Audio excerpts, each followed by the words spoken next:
Hey guys, it's Lisa and welcome to my channel. Today we're going to make over some items, and this one we're really going to make over. This is going to be a candlestick, but it was one that was broken and one that I didn't like, and then this top piece is just a piece that my husband cut off an old bed. So the three of these together is going to make a candlestick. And a lot of times you can buy candlesticks that are just not real attractive.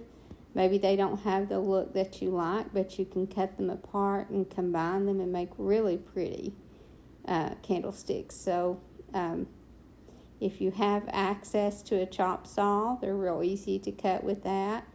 And I'm just gluing them together because there's just really not any way to screw them together. So I'm just going to glue them together and let them dry overnight before I paint them. And when you make your candlesticks like this, then they're one of a kind. And I like pairs of candlesticks okay, but I kind of like to mix and match them too. And as long as your paint finished goes together well, then you can mix and match them. And I think that they look good like that. And this looks a mess right now, but once you get all this painted together, then it starts to look like a candlestick. And it actually turns out to be a really pretty one. So I just give this one coat of the color Cotton. This is a Dixie Belle chalk paint. And but you can use any white paint you want. It doesn't have to be chalk paint. But I just give this one coat and let it dry well, and then I take it outside and give it a heavy sanding because I want this to be really chippy. And I could have used a milk paint, which I've actually never tried, and I want to try at some point. But once I sand these, it actually looks a lot like that because of the finish on this. And I didn't clean this first, and the reason was because I knew I wanted it to be really chippy. And so I felt like if I didn't clean whatever dust and residue was on it, then it would be easier to sand down. And then once I get this painted and sanded, then it will have to have a clear coat of some kind. I could use a clear wax, or I end up just using a clear matte spray, but I could do a top coat on it, a brush-on top coat, but it does need to be sealed. I do want it sealed with a matte finish, though, because I don't want this to be shiny at all. I can't remember what was wrong with this bottom candlestick. There was something wrong with the top. And then that middle piece, I don't even know what that went to. And then, like I said, the top one he cut off of an old bed post. And I think the three of these together make a real pretty candlestick. So if you know of someone that's throwing away an old bed and it has good post, then save them and get someone to chop them up for you, and you can make your own one-of-a-kind candlestick. And as most of you know, candlesticks don't have to be used just for candles. You can use them as risers, and actually they can even just be used as decor on their own. And I even like to see a grouping of candlesticks. But as you can see, it displays well with others, and I was able to get a really chippy finish. Okay, and then for the next item, this is actually mine. My daughter got it for me years ago as a birthday gift, and I've used it for years. It came with potpourri in it, but the potpourri has long lost its scent, and so I'm kind of ready for a new look. The easiest ways to paint this, and I'm using the color Cotton here, The easiest way to paint it would be spray paint it because it's hard to get back inside it. And if I was going to have to paint it a solid color, then I wouldn't even try this. I would just spray paint it.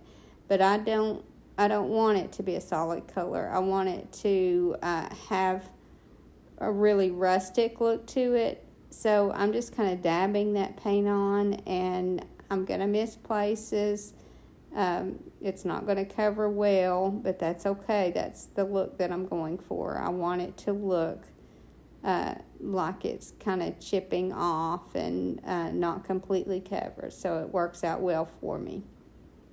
And I don't even worry because this is a piece that's inside. I don't care I'm not worried about it staining or anything like that.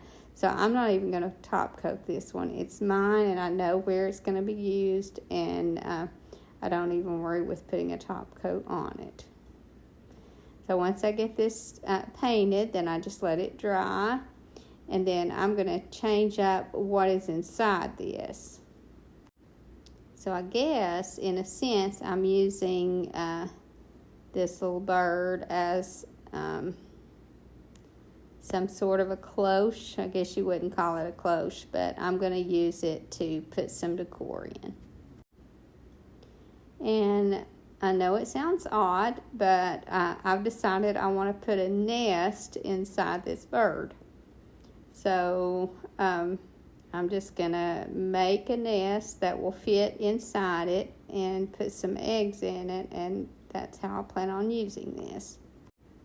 And if you've never made a nest, they're very easy to make. And usually what I do is just take some Spanish moss and kind of wad it up and make it in the shape of a nest just with my hands. And sometimes I'll spray a little glue on it or mix a little glue in with my Spanish moss and mold it that way. But this one, I want it to look more twiggy, I guess. I know that's not a word, but I had these little twigs, and I want to just kind of build it with the twigs and the Spanish moss. So I just kind of shape that into the size circle that I want, and just hot glue it here and there, and just kind of wrap it around to secure it a little bit more in places, and just slowly just build it. So I'll show this from start to finish because it doesn't take long at all. Right now I'm just building the frame. So I know I'm gonna have to fill in on the inside, but I just want it to have a good framework so that I can everything that I add to it will stay in place, and so that the shape will be the way I want it.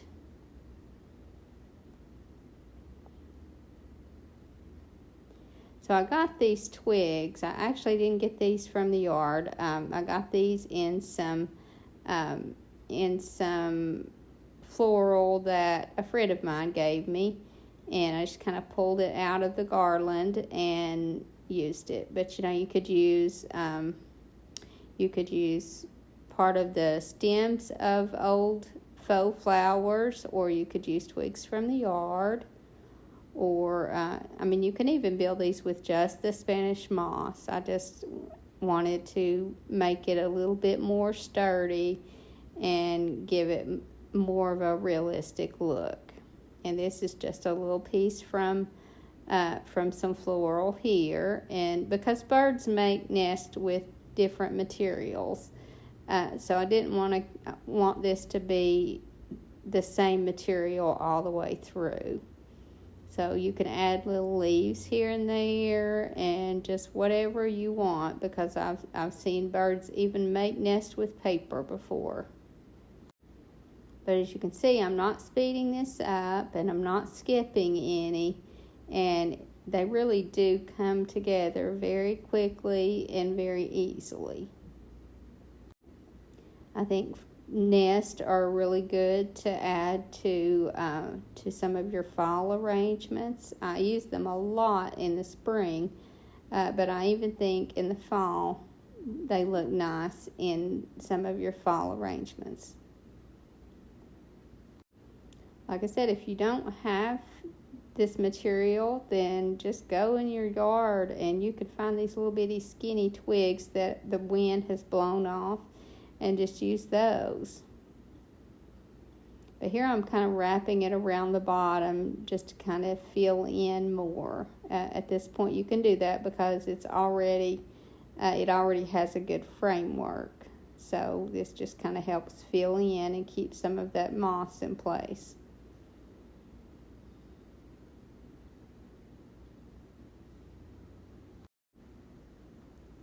If you've never seen one of the videos where someone has set up a camera inside a birdhouse and they play the footage of the bird building the nest, but they've fast forwarded it a lot or sped it up a lot, and to see the way they build the nest, and they'll leave their house and go gather some materials and bring them back, and they just bring back a little at a time, and just to see that nest come together is really neat. But like I said, the materials that they bring back a variety of materials a lot of times to build them with.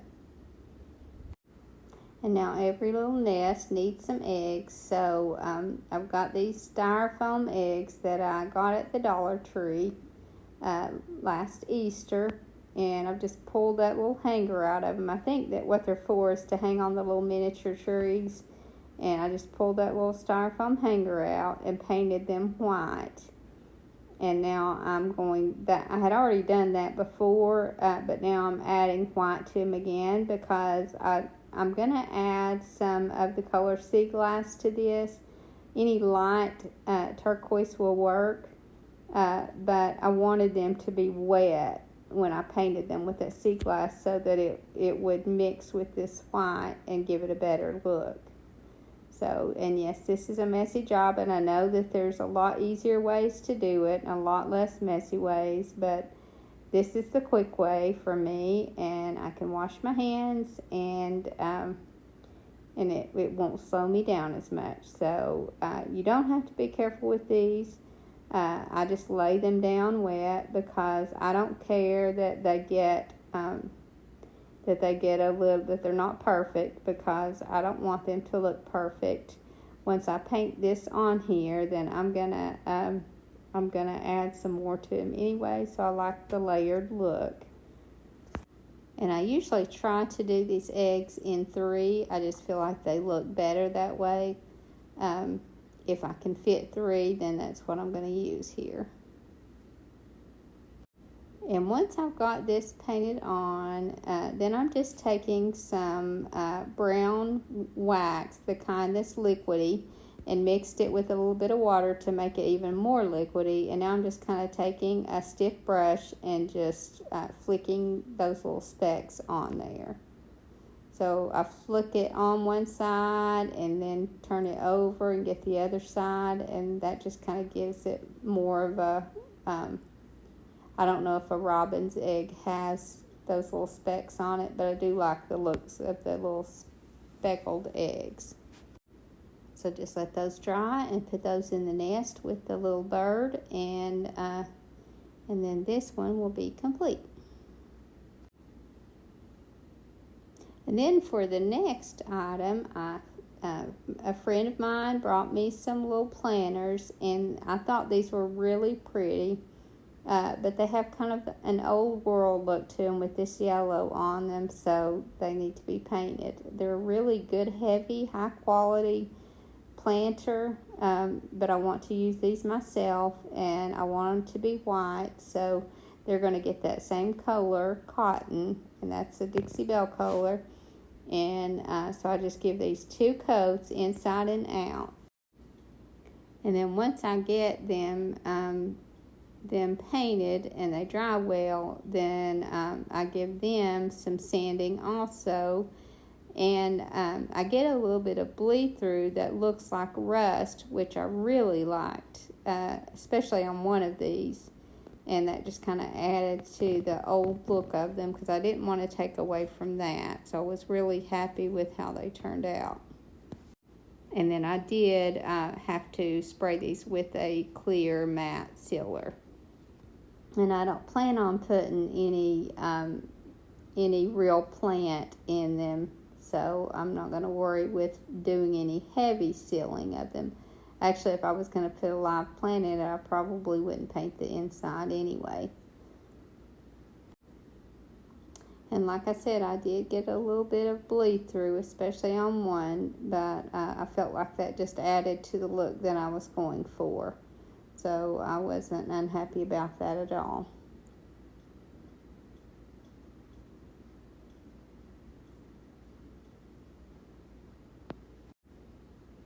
And this one is the one that got some of the rust to come through, which I was fine with.